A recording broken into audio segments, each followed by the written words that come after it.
I'm really happy to be here and happy to speak in support of HB 5434, looking at some of the regulations of cannabis. And really, I guess before I even get started, I would like to say thank you. It sounds like yes, yes, yes on so much of what you said. I'm so happy to see that there's a bipartisan effort here to look at how we can keep our community safe. Clearly, we're in the very early stages of this market, and yes, we probably did put the cart before the horse, but it is incumbent upon the state to keep our community safe. And right across the state right now, what you're looking at is people that believe that cannabis was legal, or it is legal. So now they think it is safe and effective, neither of which have been totally proven. As a trained pharmacist, I would like to tell you how many days, hours, minutes that I spent learning cannabis. Nothing. So this is I'm really excited to see that, we're going to get some good studies behind it, but we do have a ways to go.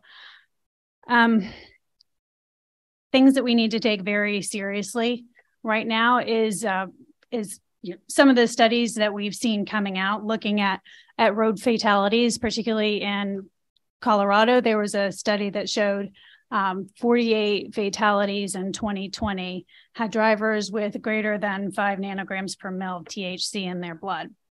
The American Academy of Pediatrics, as I think DCP probably just alluded to, just had a study that came out very timely this month looking at the toxicity that we have found and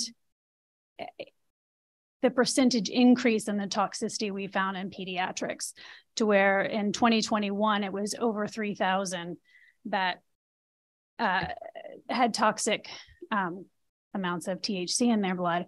And 22% of those kids actually ended up in the hospital, some in the ICU. So we're not talking about deaths, but obviously these are very, very sick children that we need to protect. So what are we asking for? We're asking for to repeal the restrictions that we have for police being able to pull over cars if people are suspected in smoking cannabis.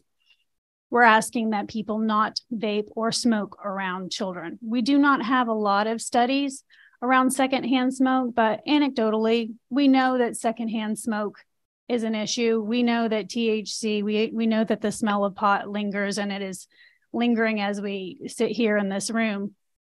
So looking at studies for that moving forward, I think is very important. Making sure that we have our children safety in mind if we believe that the child is going into a suspected a car in like a facility where you've got preschool pickups or school pickups.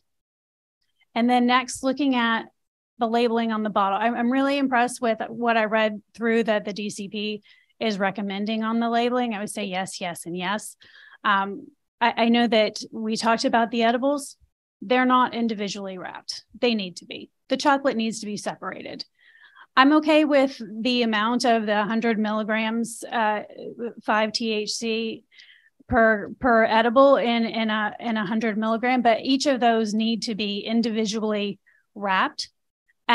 I don't know if you're familiar with the blister packs that medicines come in, and that is particularly to help kids from overdosing, so they don't pop out the medicines. It's really hard to pop them out. If you're opening up something and you have to individually open up each wrapper, it's going to give you a pause on whether you should be doing it, and they should be. And I think that the labeling that they have out is good, but should be enforced regularly.